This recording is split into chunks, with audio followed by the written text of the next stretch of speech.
तो स्टूडेंट्स, आज हम वचन के बारे में जानें।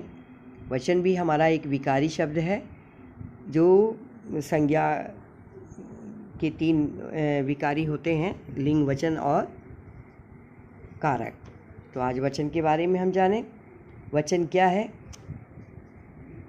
जैसा कि आप ये पिक्चर देख रहे हैं, शब्द के जिस रूप से उसके एक या अनेक होने का बोध हो उसे वचन कहते हैं। एक या अनेक होने का बोध हो उसे वचन कहते हैं। जैसा कि आप पिक्चर में देखें, यह पेंसिल है, ये पेंसिलें हैं, यह और यहाँ ये पेंसिल, यहाँ पेंसिलें हैं, कोई बिंदु नहीं है, यहाँ बिंदु है, तो ये बहुवचन में बदल गया। ठीक है, तो ये हमारा वचन होता है। वचन के भेद समझें। वचन के दो भेद हैं, एक वचन और बहुवचन। एक वचन क्या कहता है कि शब्द के जिस रूप से किसी एक वस्तु, व्यक्ति या स्थान का बोध हो उसे एक वचन कहते हैं। जैसे पुस्तक, घड़ी, बालक, गाय, ये सब हमारे क्या हैं? एक वचन में आते हैं। बहुवचन क्या है कि शब्द के जिस रूप से एक से अधिक वस्तुओं, व्यक्तियों या स्थानों का बोध हो उसे बहुवचन कहते हैं। जैसे पुस्तकें, घड़ियाँ, मेजें, बालकों, गायों आदि। अब ये पुस्तकें, घड़ियाँ, मेजें, यहाँ पे जो बिंदु लगते गए हैं, ये नियम आगे हम पढ़ेंगे कि कैसे ये बनते चले जाते हैं, बहुवचन में परिवर्तित होते जाते हैं। अब आगे देखें, वचन की पहचान। वचन की मुख्य रूप से दो प्रकार से पहचान होती है। पहला तो एक संज्ञा सर्वनाम के द्वारा, दूसरा क्रिया से। तो पहला संज्ञा सर्वनाम से समझे। जैसे कुत्ता भौंक रहा है, तो कुत्ते भौंक रहे हैं। वह पढ़ रहा है, वे पढ़ रहे हैं। वह का वे हो गया। ठीक है, ये सर्वनाम में आ जाएगा। ठीक है, और यहाँ कुत्ता क्या है? ये संज्ञा में है, एक वचन है, और कुत्ते क्या हो गए? बहुवचन में है। उसी तरह सर्वनाम में वह पढ़ रहा है, एक वचन है, और वे पढ़ रहे हैं, बहुवचन में है। ठीक है, क्रिया से परिवर्तन देखिए। फूल खिल रहा है, फूल खिल रहा है, एक फूल खिल रहा है। बहुवचन में देखिए, फूल खिल रहे हैं। अब इस क्रिया के है के बगल में देखिए बिंदु भी दे रखा है, तो इस क्रिया के माध्यम से हम समझेंगे कि ये फूल एक नहीं अनेक है, अनेक फूल खिल रहे हैं। ये बहुवचन में इसका प्रयोग है। क्रिया के माध्यम से हम जानेंगे कि ये बहुवचन है। ठीक है, वचन के संबंध में ध्यान देने योग्य बातें देखिए क्या क्या है। कि किसी व्यक्ति के प्रति आदर, सम्मान दर्शाने के लिए एक वचन के स्थान पर बहुवचन का प्रयोग किया जाता है। जैसे पिताजी अखबार पढ़ रहे हैं, है बिंदु है, तो क्रिया पढ़ रहे हैं, पिताजी को हमने सम्मान दिया। ठीक है, महात्मा गांधी राष्ट्रपिता हैं, सम्मान दिया, बहुवचन का प्रयोग किया है के बगल में देखिए बिंदु लगाया मैंने। इस चीज़ को ध्यान रखेंगे कि जब भी हम किसी को आदर देते हैं तो लास्ट में जो क्रिया है वो बहुवचन के रूप में ही प्रयोग की जाती है। ठीक है, कुछ संज्ञा शब्द पूरे समुदाय का प्रतिनिधित्व करते हैं, फिर भी उसका उपयोग एक वचन में ही होता है। जैसे भीड़ बढ़ती चली गई, भीड़ और पुलिस, ये शब्द क्या है? एक से अधिक लोग होते हैं, लेकिन इनका प्रयोग क्रिया देखिए क्या है? चली गई, बरसाने लगी, तो इनका हम एक वचन में ही प्रयोग करते हैं।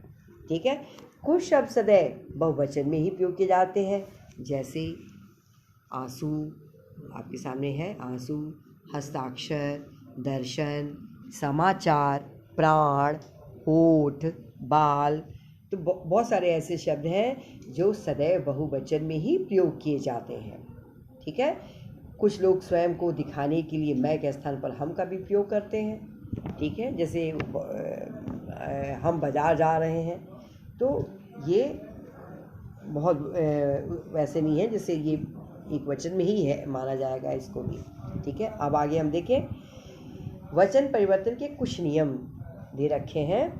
तो वचन परिवर्तन कैसे होता है? आ को ए, आँख, आँखें, आ को ए चंद्र बिंदु है, तो आ को भी मालाएं, माला का आ है और मालाएं। फिर आ को ए, सिंपल ए, चंद्र बिंदु हट गया, अनुस्वार हट गया, कुत्ता कुत्ते, बेटा बेटे। ठीक है। अब फिर हम आगे देखिए, ई को इया, या के ऊपर अनुस्वार है, तो विधि विधियाँ, जाति जातियाँ, रीति रीतियाँ। ठीक है। अब आगे हम देखिए, इसके और भी नियम हैं। ई, बड़ी ई को इया के रूप में, नदी नदियाँ। अब नदी को जब हम आपको देते हैं कि इसको बहुवचन में लिखिए, तो आप बच्चों आप क्या करते हो, नदी जैसे लिखा है नदी, और लास्ट में बस या जोड़ देते हो। लेकिन हमको क्या करना, उसके पहले देखिए छोटी बड़ी ई को हमको छोटी ई में बदलना होता है। यहाँ पे देखिए इया लिखा है ना, तो बड़ी ई को क्या करना है, छोटी ई में बदलना है और तब या लगाना है। तो नदियाँ, साड़ी साड़ियाँ, ये ध्यान जरूर रखेंगे, ये गलतियाँ आपसे अक्सर होती हैं। फिर या को या में चिड़िया, चिड़िया एक वचन है और या के ऊपर बिंदु लग जाता है तो बहुवचन में बदल जाता है। कुटिया कुटियाँ, लुटिया लुटियाँ। अब इसमें कुछ नहीं करना, जैसे है वैसे ही लिखते जाना, बस या के ऊपर हमको अनुस्वार लगाते जाना है। ठीक है।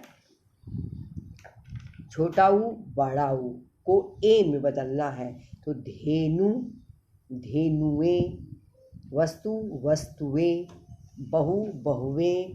देख रहे हैं ना, छोटा ऊ या बड़ा ऊ क्या हमको बदलना, ए, तो ये हमारे बहुवचन में परिवर्तित हो जाता है। अब आगे हमको ध्यान देना है कि परसर्ग सहित संज्ञाओं में, परसर्ग मतलब आप जान रहे हैं ना, कारक चिन्ह, और आ के स्थान पर ओ लगाकर।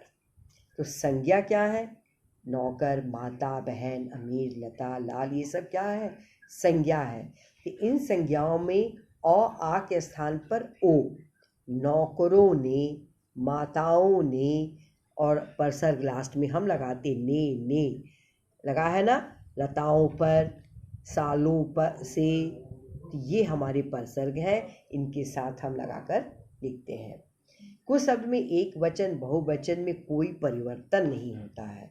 जो हमारे रिलेशंस हैं, राजा का राजा ही रहता है, वो एक वचन बहुवचन में कोई परिवर्तन आपको नहीं दिखेगा। दादा दादा, मामा मामा। ठीक है ना।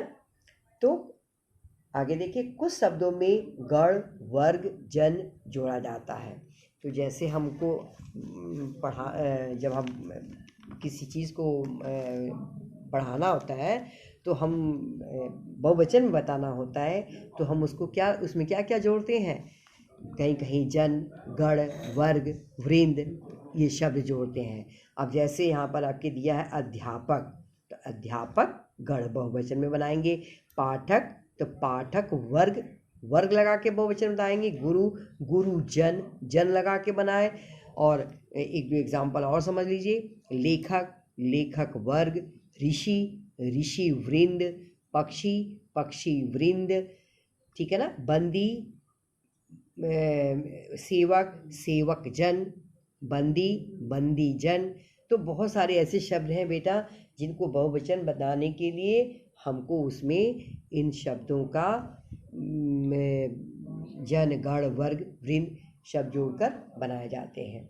नित्य बहुवचन लोग, ये भी अभी आपको हमने इसको बारे में बताया है कि नित्य एक वचन, पृथ्वी आकाश जनता दूध, बहुत सारे ऐसे शब्द हैं और नित्य बहुवचन में भी अभी आपको हमने ये भी बताया कि बहुत ऐसे सारे शब्द हैं जो हमेशा बहुवचन में ही